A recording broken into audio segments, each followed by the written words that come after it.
So we start our webinar. Good evening and welcome to this space webinar. You know it's an event dedicated to you, students and young professionals.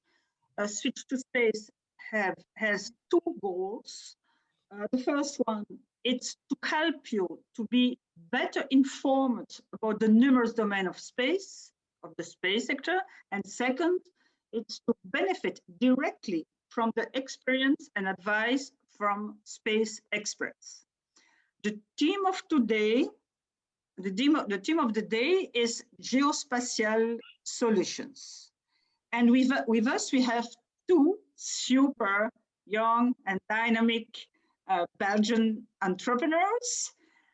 They are very good friends. It's Benoît Despert, CEO of Aerospace Lab, and Gerrit de Kronbrugge, who is General Manager of ScanWorld. They know they have to be very concise. We have 30 minutes for 4 questions. 20 minutes to speak about, they will have 20 minutes to speak about the company and jobs, and 15 minutes to answer to the questions. So we go straight to the heart of the subject. Benoît and Gerrit, what are the key points which define your path, and tell us a little bit more about you. You have 7 minutes each, sorry. Go ahead.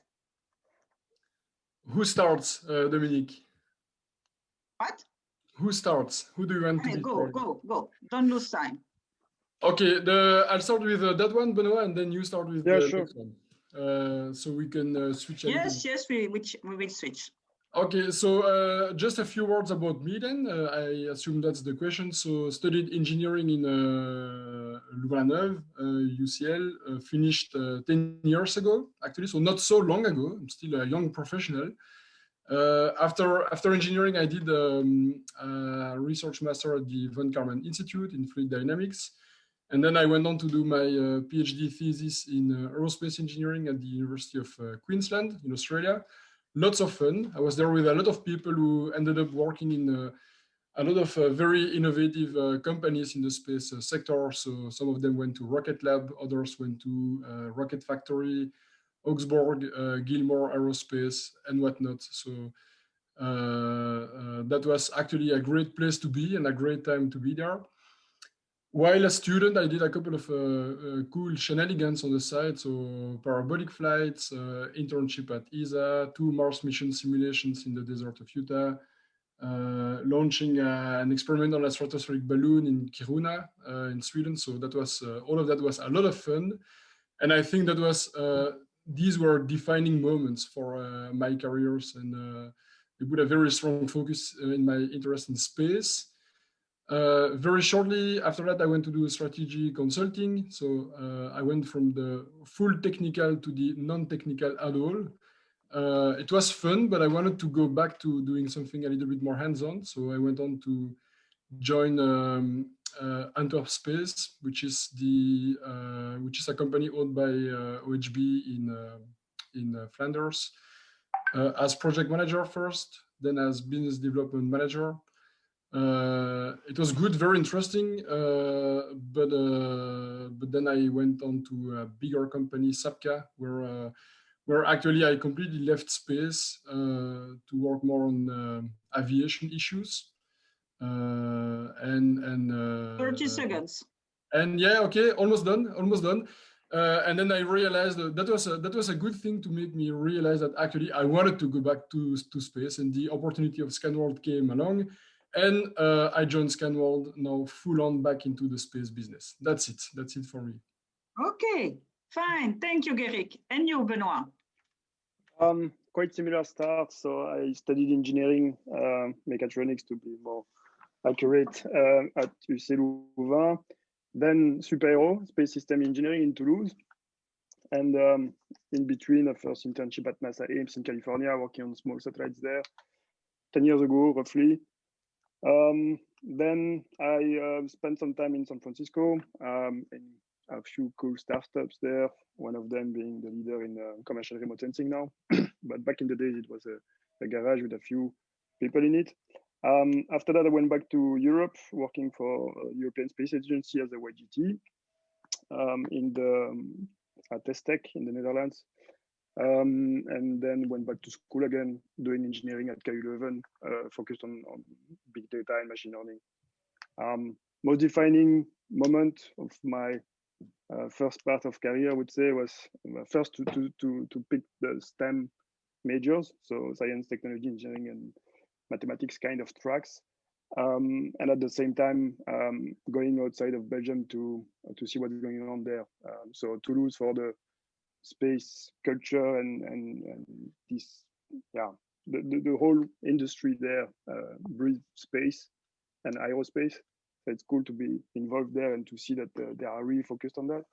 And in California and San Francisco, it's a bit cliche, but as an aspiring entrepreneur, you have role models every now and then that you can grab a coffee with and understand a bit that they have boundless ambition and they try crazy stuff, and sometimes it works. And this is the kind of spirit that we are lacking sometimes in Europe. Okay, so you have 1 more minute. Yeah, but I don't have anything It's interesting okay? to say. Yeah. Okay, fine, perfect. So my second question is, what are the big challenges to become entrepreneurs? So I begin now by you, Benoit. Entrepreneur in general or entrepreneur in Belgium in particular? In general first. Yeah, okay.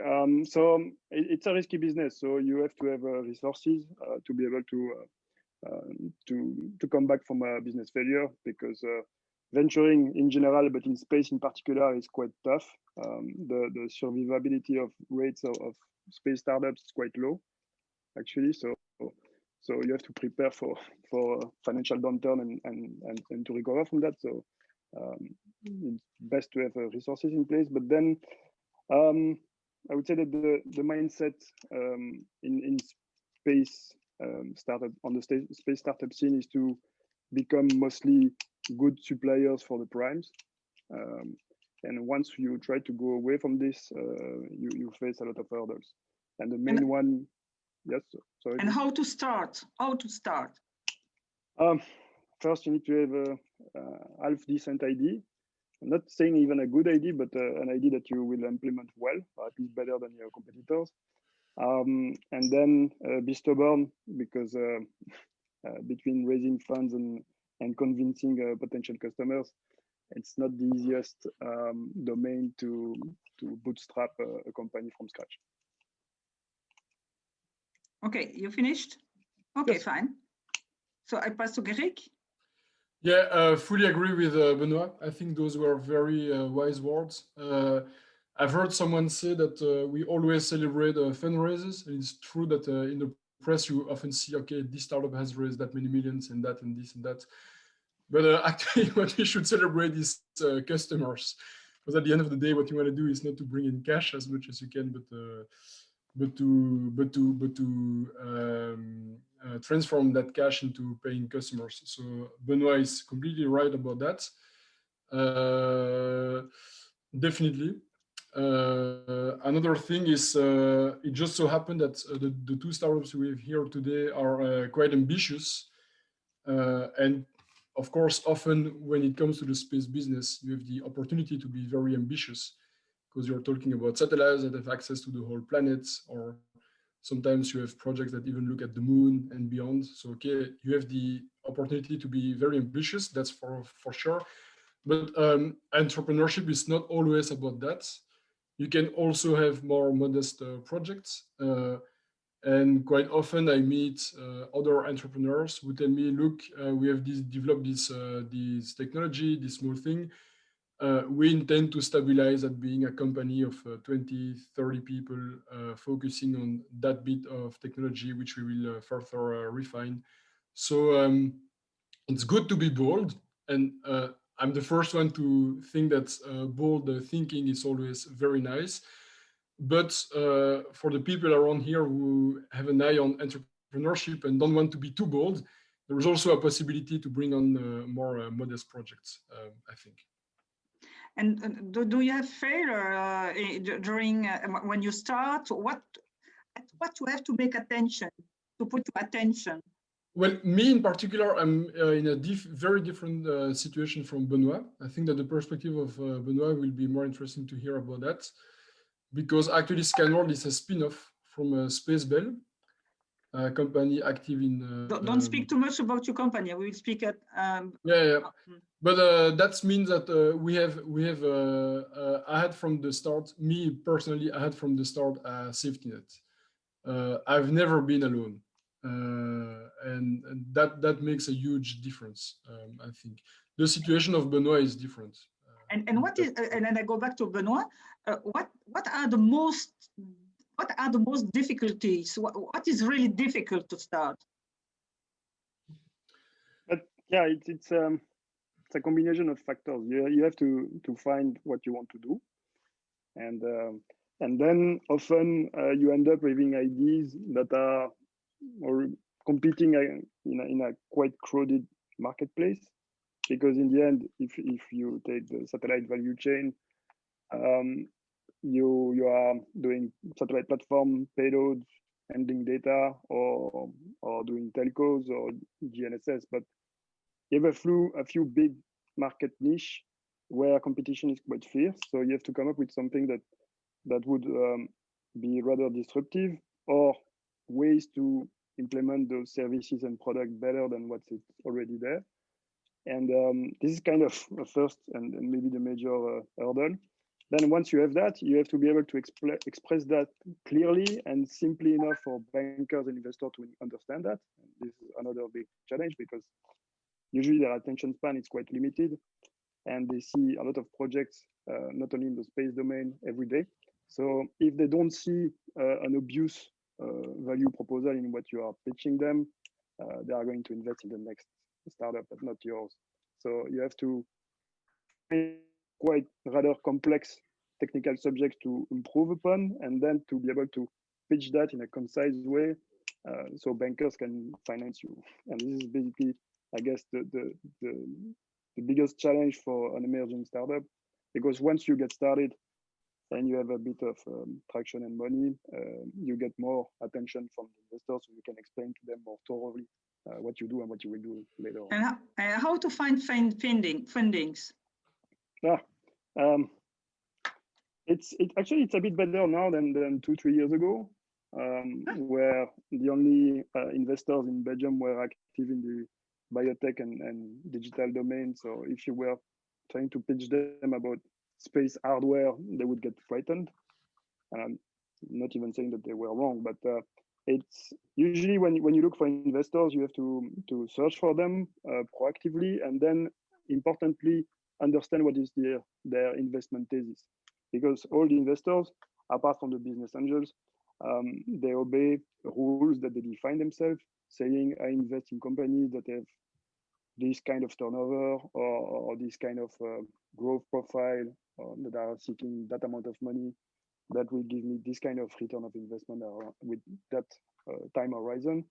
And you have to understand quickly if your project is matching those investment thesis, because if not, you are just wasting your time. So you need to, most of the funds have now those criteria on their website, so you can even look at them and decide that, do a self-check and see if it's fitting their investment criterion.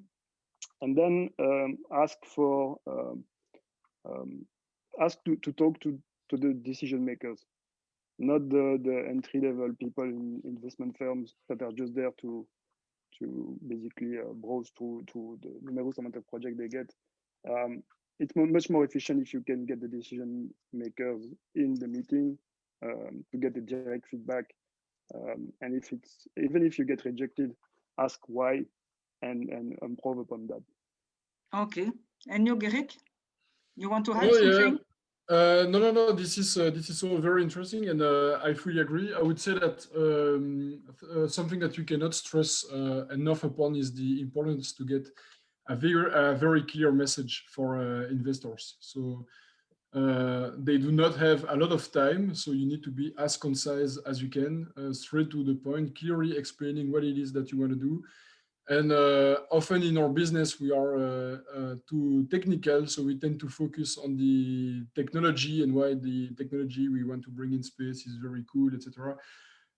What they want to hear about is more, they want to hear a little bit about the technology for sure, but they also want to hear about the business model, the customer, the traction, the market, etc. And these are all elements that are often overlooked at the very early stage of new companies. That's one. I had something else in mind, which I forgot. I'll come to that later. And is it important to have a mentor, to have someone beside you, give advice? Definitely, I would multiple. I have plenty of mentors for many aspects of my life, personal or professional. So definitely, yeah, no, it's very important to have mentors. I think.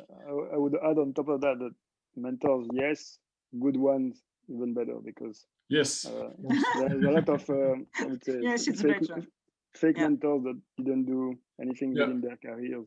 And yeah, actually, Benoit, that makes me think of something that is also important when you're at the C stage. I don't know if you agree, but there is also a lot of noise, and you need to navigate in the noise to find the useful things. So you have plenty of accelerators, program consulting contests that will give you a little bit of free consulting, market studies, etc. But you need to focus on what is actually providing you exactly what you want, because you have only 24 hours in a day and you don't have time to go and talk to all of these people. Yeah, I totally agree. And this whole ecosystem of incubators and coaches and so on, some of them are useful, but they are pretty rare. And most of them are actually employment scheme for coaches and mentors. Absolutely. Okay, fine. So nothing to add on this point? Yeah, just one thing. Also, a difficulty, that's what I wanted to add. A difficulty, of course, in space startups is the technical part. So quite often, although it's something that you don't especially have to focus on when you talk to investors, but quite often what we want to do is complicated. It's not an app that you can do with just a bunch of guys coding. There is often a lot of hardware involved. It's in space. There is a lot of data. All of that makes what we want to do typically very complex and deployable only in a very long amount of time. And that's a particular, I think, difficulty of space startups. Okay. So thank you for all this, for your reflection and your advice. We will pass to the third question, and I think it's an important question because we need to look ahead to the future, and we don't do it enough, I think. So, what is your vision of the future of space in the next 5-10 years? I think I'm sure it's a bit difficult question, but it's an interesting question. So who start? Who wants to start? I can start, so we continue the alternate order. When I saw the question, what I thought about is actually, I think we've reached, space has always meant many different things, right? So you have satellites that look at the Earth and satellites that look at beyond the Earth. What I mean is, and right now I think we've reached a point where space, actually, these two things are becoming completely separate. So what I would say very briefly is what I'm looking forward in the next 5, 10, or 20 years for what concerns exploration, so beyond low Earth orbits. Three things, I think, in my opinion. Mars sample return. It's going to be very big and very exciting. I'm also very excited to see missions going back to Venus, because we left the business a little bit unfinished there. My PhD thesis was on Venus, so I'm very excited to have us go back there and explore a little bit more, for many reasons, which I would be very happy to expand upon, but I think it's not the topic of the day. And the third very important thing is boots on the moon, of course. Having people working on the moon again is going to be very interesting. Now, for the other part, the commercial space, I think we have two big venues One is mega constellations finally making their way in the telecom business. We've all seen what's happening with Starlink. Again, this morning there was an announcement of Eutelsat taking shares in OneWeb, so things are moving there. And it's going to be very interesting to see if it's finally picking up or if it fails again due to orbital debris, financial constraints, etc., etc. We'll see. And the second very big thing is, of course, Earth observation, but we'll have plenty of time to think, to talk about that later on, since it's the topic of the day. And the big thing there is definitely Belgium taking the lead with two fantastic companies. Benoit, up to you. Okay, fine, thank you. So the question was about like the future of space in the next 3-5 years, right? Yeah. Okay. 5, 10. 5, 10, or 10. It goes so fast that the forecast at A 10 vision, years. the vision, yeah. the future, the vision of the future. What do you think? Vision is like starships flying every day and putting I don't know, several tons of rideshare payloads in orbit every day. It's not that crazy 10 years from now.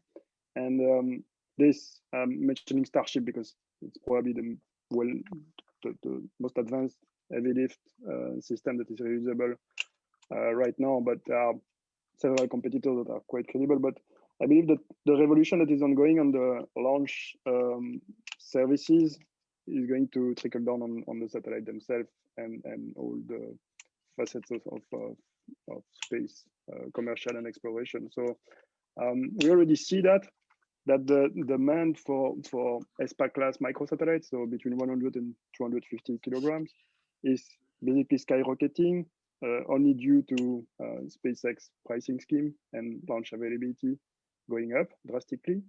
So I would expect this huge increase in both hardware and services demand in the 5-10 year horizon, mostly driven by the fact that launching into space will be I don't know, 100 times cheaper than now, which is already a revolution because now we are already 40 times cheaper than 2-3 years ago. So it's quite drastic, my opinion. Okay.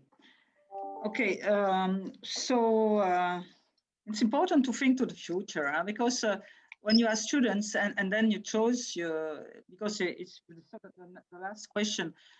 It's important when you start your study to know in which direction you have to go, because of course you are young and you don't know. So it's important to have the experience and the advice of professionals. So yeah, you want to add something? Yeah, to me it looks like if we were studying automotive engineering end of the 19th century.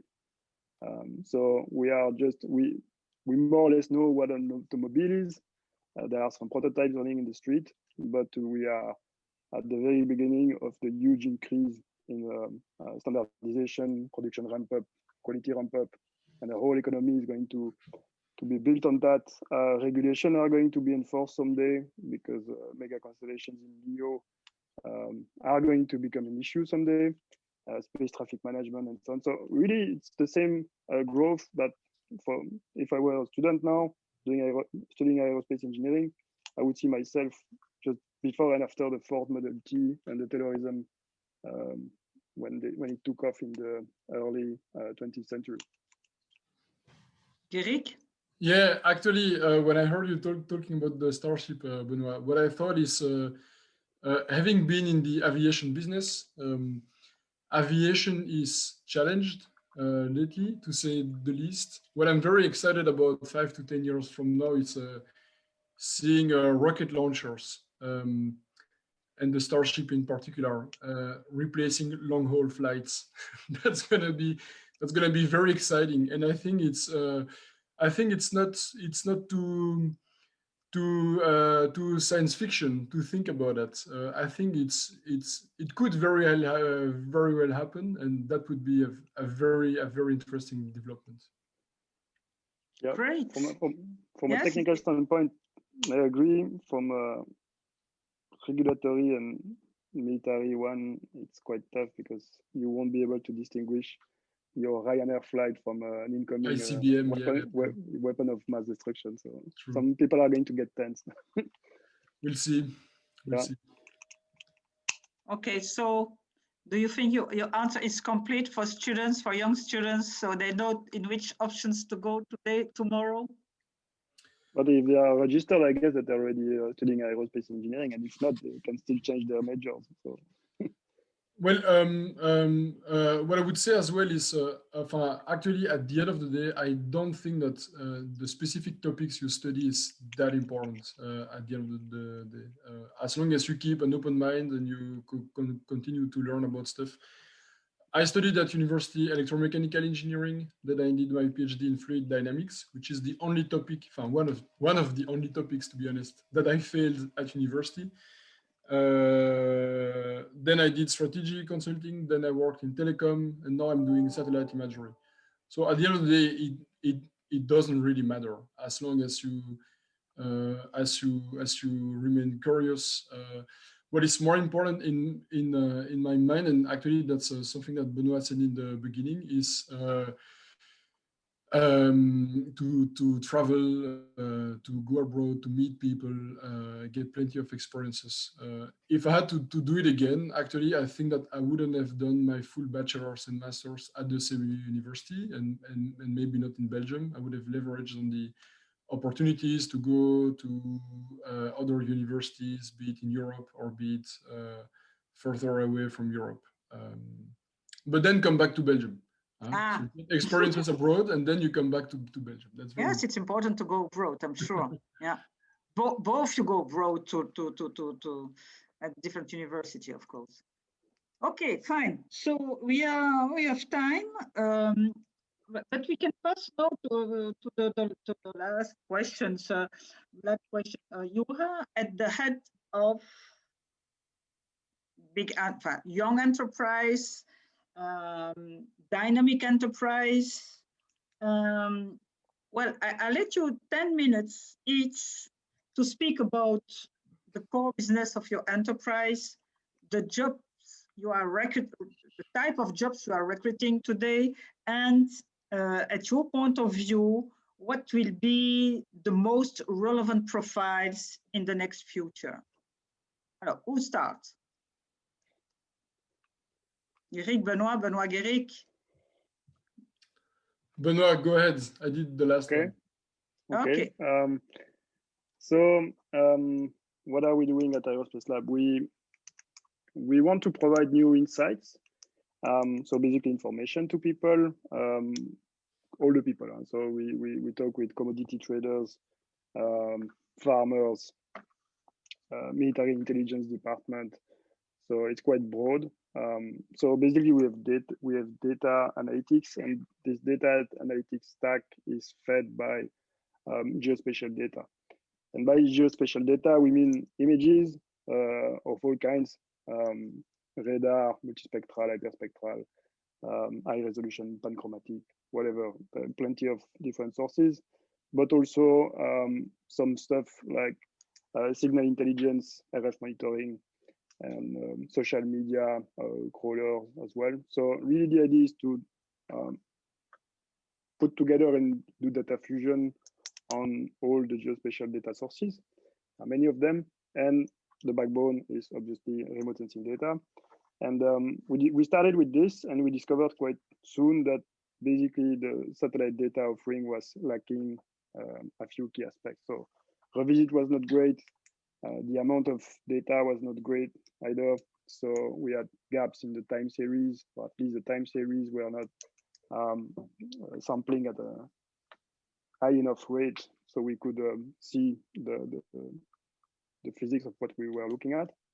And we started to work on satellites to provide this data that was lacking. So the idea in the end was to be fully integrated. So we do the design, manufacturing, assembly, and test of our own satellites with different kind of sensors, and then we launch them currently with SpaceX. First one is 24th of June, actually. So we will do an event for that. And then once they are in space, we operate them, we get the data down, we store the data on the cloud, storage. We do cloud computing with GPUs, machine learning algorithms, and regular algorithms to extract the insights. So this is basically what we do. So to jump on the next question of what kind of profile we hire and or many of those, we went from 0 to 75 in two years and a half.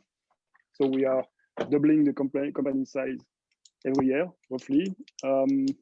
We are expecting a plus 25, plus 30 employees by September, October.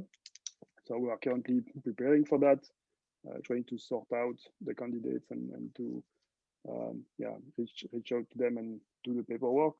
We are recruiting senior and junior profiles in almost every domain, going from mission analysis to digital electronics, FPGA, finite element analysis for structural modeling, thermal, data science. We are even opening jobs for legal, project management, HR. It's really broad. And the goal is to be around 200 employees by the end of next year. So that's our target. So basically, we recruit a lot in all the domains. And the only common trait that we need to find in the candidates are that they should be driven and they should be quite autonomous and excellent at what they are doing. Excellent doesn't necessarily mean being graduating with magna cum laude and this kind of stuff.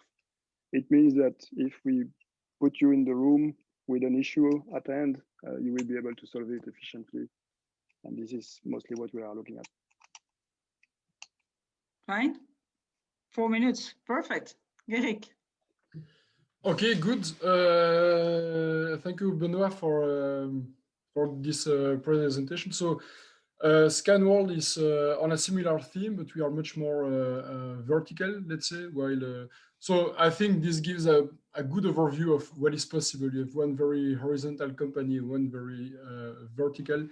We are actually focused on the one type of imagery, which is called hyperspectral imagery. So in short, to give you an idea of what it is about, in the human eye, you have 3 sensors, red, green, blue, and that gives you information about the chemistry of what you're looking at. For example, you see vegetation green because there is a molecule in vegetation called chlorophyll, and chlorophyll is absorbing light in the green region of the spectrum. Hyperspectral is the same idea, except you don't have 3 sensors, you have 200 or more of them. And that means you have a very detailed overview of the reflectance of whatever it is that you look at.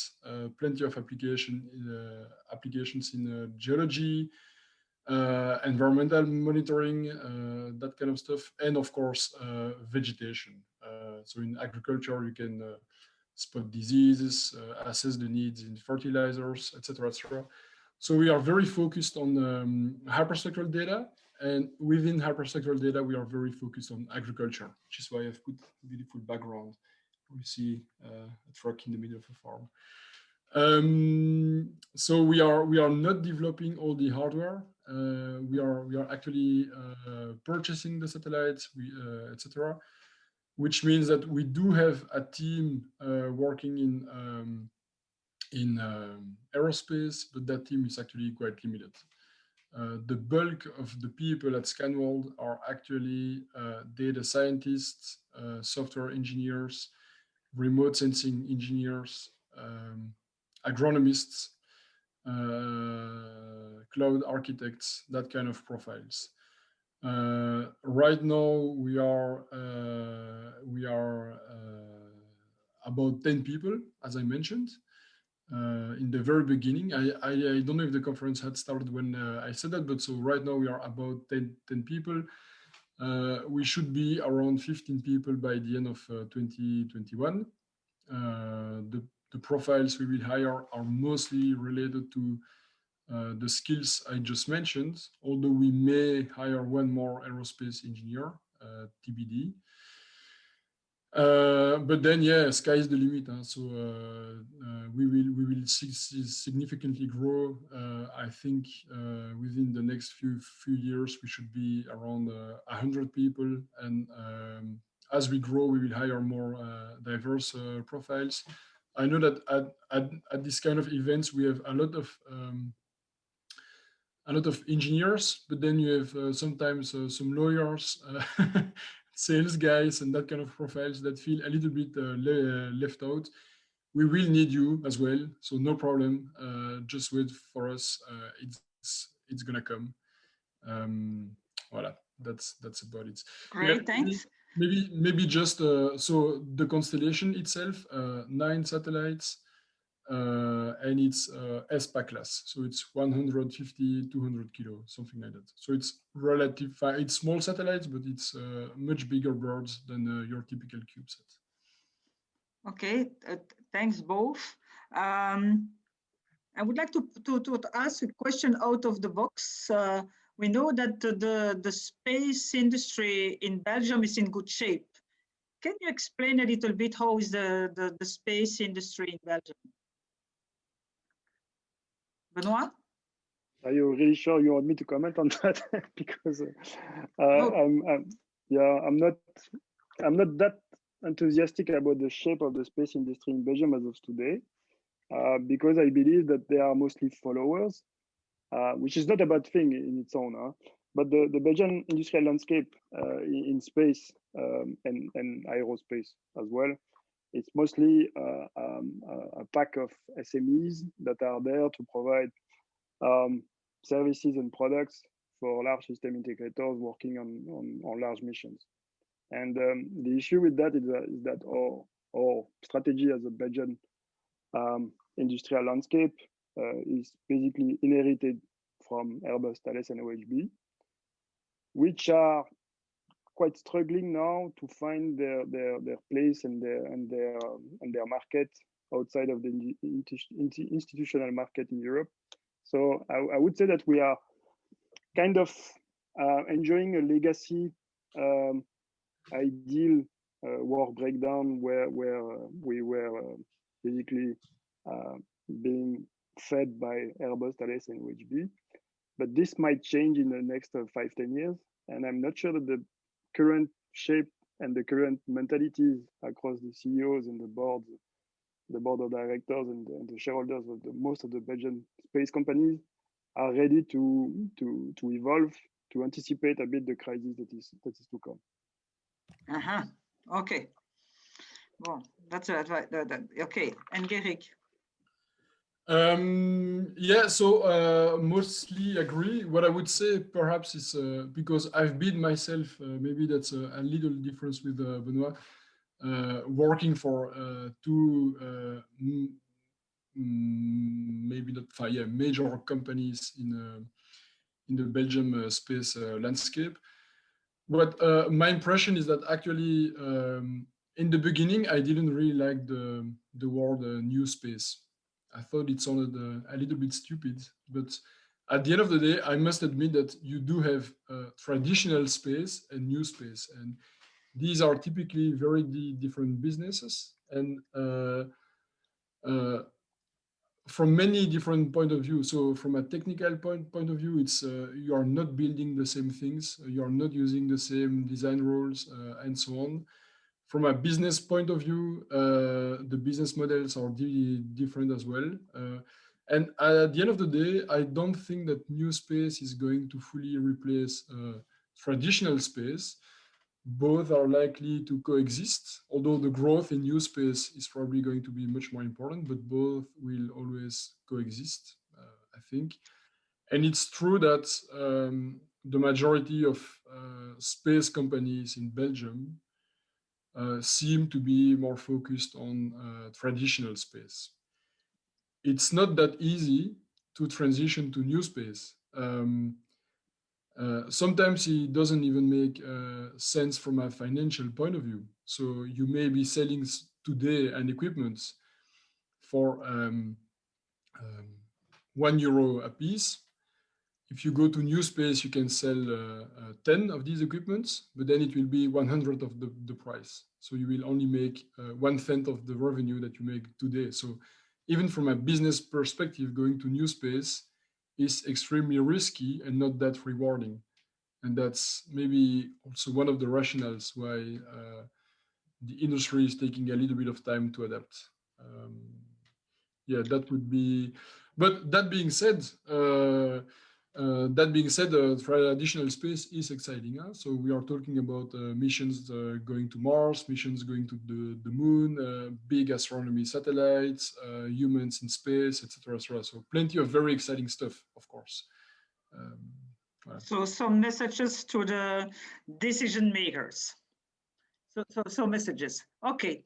Okay, fine. Thank you. Maybe it's 11 now, 18:11. So maybe we can start to answer to the questions. So you have the question in the chat and you have the question we received by email. So who will start with which question? Benoit, you already answered to some questions, I think? No? Yeah, it's fun on the chat. We have some fun on the chat. Okay.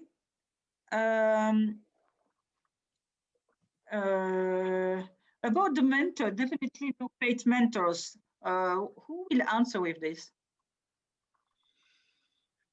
It was Benoit tout le monde. It was Benoit was answering about paying or not the mentors. Yeah, I was basically saying that most of the paid mentors are scam. So usually we are fortunate enough to have very good mentors at Aerospace Lab that are helping us growing without any hurdles. And usually when they are quite senior, which is what you want as a mentor, because you want somebody that has expertise, a lot of experience, that know the landscape and help you navigate through the constraints. Usually they are more into a willingness to share with a younger generation their expertise, and the one that were offering that to us, they decline being paid. So they are really doing that as a hobby and transmission scheme, because they want young companies to thrive and they want to help them. And not be a financial burden on a company that is struggling to start. Eric, something to add on this? Otherwise, we'll pass to the next question. No, definitely, I fully agree. I think that there are plenty of people around with plenty of experience and are really eager to remain in touch with keeping their hands on the pulse of the industry. And so when they see either dynamic young people or dynamic young companies, they are very happy to become mentors. The win for them is that they remain aware of what's happening and they have a different perspective on things. So paid mentors is a big no-no. Good unpaid mentors can be found. It's not always that easy, but yeah, they can be found. There is an interesting question for a young professional. It's a question of Praidna. I'm doing master in space engineering. What job opportunities I after completion, or if I can do any internship to learn practically? We know that it's all the time difficult when they finish their study to find an internship or to find a job. We have a lot of testimony in this sense. So what can you answer to this? So the questions is, if I understand well, is in the broader sense, how do you find a job after university? Is that correct? Benoit? Yeah, I would say an experience is good to take as an entry-level engineer. It's quite tough, I guess, right now, because most of the companies, they just shut down their internship program with the COVID situation. Yeah, I would aim for unpaid internships. Maybe start with research organization, because they are less impacted, or at least they still on board interns, where big commercial companies usually they don't. And then after collecting one or two unpaid internship at those research organizations, your resume will get differentiators and will get on top of the pile when hiring juniors. Okay, and the next question, Alessandro, do you read it? For a third year PhD students working on control system and robotic topics, who will answer to his question? I think Benoit already provided a good insights on that. Okay, you answer already. Okay, yes, okay. Benoit answer to the next one.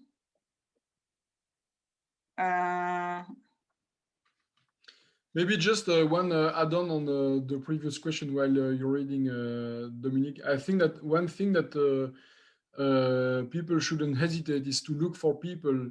And right now with LinkedIn is extremely easy. Look for people who have a job that you'd like to have, and simply look at what they've done in the past. Maybe get in touch with them to see if they can provide you some insights. Look at what they've done in the past. What was their first job directly after university, and go for it. Apply for that kind of jobs. Send emails. Send your resume. Just at any email address you can find. It's never lost. Just throw a couple of lines, and some of them will catch a fish. Always a good idea. Okay, I go back now because I think it's the hand of the question, the chat. If you have questions, time to ask a question. But I go back to the question by mail, so you have it also. I send it to you.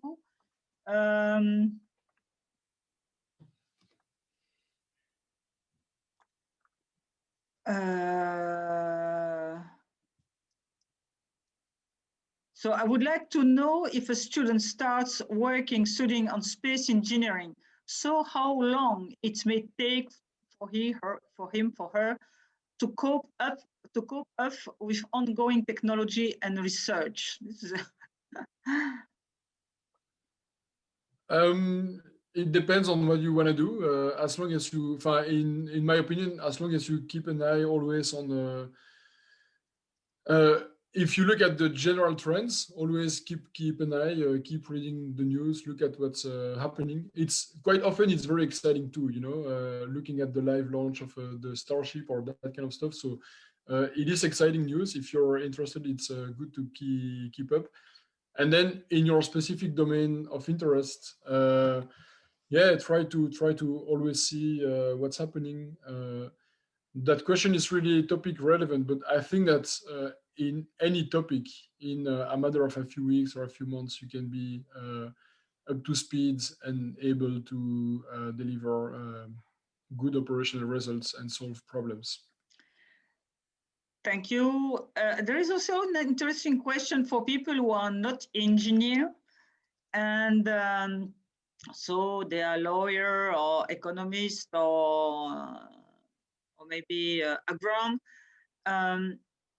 And so there is a question: has a young professional working in finance, is there any opportunities to switch to space without an engineering background? Benoit.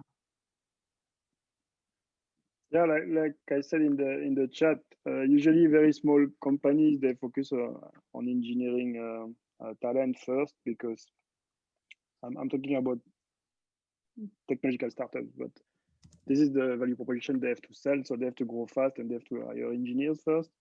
So it's more like startups that they've already 1 year and a half of existence, that are not dead yet, that could afford to expand their team with business, marketing, in-house counsel, and so on. So they are definitely mandatory for a good company to scale and to thrive, but don't try to get hired within a company that has like 2 founders and 2 engineers and 1 intern.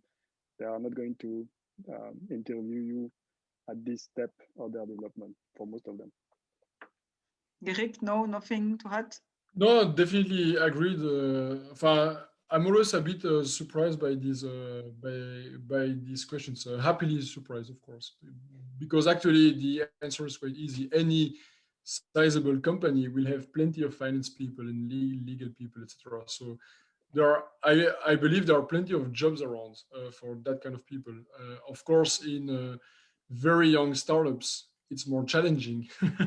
But there are plenty of companies that are not young startups and still do very exciting technical stuff and yeah, they do have people in their staff that are financial controllers, marketing people, legal, etc., etc. These are all very important questions for any business. So yeah, I think there are opportunities. Okay, one on the list for a PhD researcher whose project focuses in optimization and control algorithm for robotic arms. And so you see the question, who can answer to this question? I think that relates back to I think the same person asked the same question in the chat. So it was already answered, I believe, with the opportunities that exist for PhDs. Okay, because I am on the organization and on on everything, so it's difficult to see Sure. if everybody has answer. No, I see here a question while you're looking, Dominique. I see a question from Lucas here asking if there are opportunities for students working half a day or a day week. Yes, I think it depends a little bit on the profile, of course, but I think that we have had interns that were with us only 1 or 2 days a week. So yes, it is definitely possible. At least speaking for Scanworld, but I think it would be the same for any company. Have a look at the internship positions that we have, and feel free to apply. Yeah. Okay. There is a question from Jack Taylor in the list. The second question. He left the space industry, and so can you answer to this question? This remark and what do you think about what he says? Benoit? Which question? Sorry. The second one on the list. Jack Taylor. I left the space industry after being left a little jaded by the bureaucracy and lack of investment in innovation. This is a hard question. Yeah, I could have written the question back in the days, but yeah, it's I guess it's one of the most depressing fact about the way space industry works nowadays, and I believe that a lot of employees or potential employees are leaving the sector because they don't want to spend 15 years on the same project. Yeah, I would suggest to move to not even smaller but more agile companies or agencies. And again, the whole sector is undergoing transformation. So most of the stakeholders know that they have an issue with bureaucracy and the waterfall design processes and the fact that they are now slow for a lot of reasons, and they are trying to work on that. The new ESA Director General is pretty clear about that, and he has a kind of a roadmap to increase ESA's efficiency, and I wish him all the success because we all need to have efficient institutions and partners. Okay, Eric? Yes. No. So going back and forth from, I think changing in the industries is not a problem. Changing jobs is not a problem. That's to complement what Benoit said, of course. So no, I don't see that as specifically a big issue to go from one industry to the other. I've had plenty of colleagues that were before in the medical sector, then they moved to aviation, and then they moved again to retail, and then they moved to space. I don't see that as I think for the new generation now with much more flexible jobs, it's a non-issue, I think. Okay. So that's not touching on the bureaucracy of space. That's a different topic, but I think not only on space, huh? Not only on space. Yeah. Many sectors are have too much bureaucracy. Anyway, so we arrive slowly to the end. So I will ask you a last advice you want to give to the students, to the young professional, to close this webinar. We have to be optimistic, positive, but Benoit, what will be your last advice for the young professionals and the students?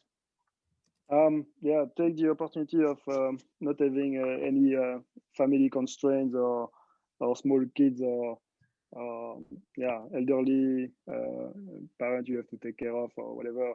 Just the time frame between now and 5-10 years from now, you should be kind of free of constraints. So it's the best time to experiment, travel, embark yourself in crazy projects, crazy startups.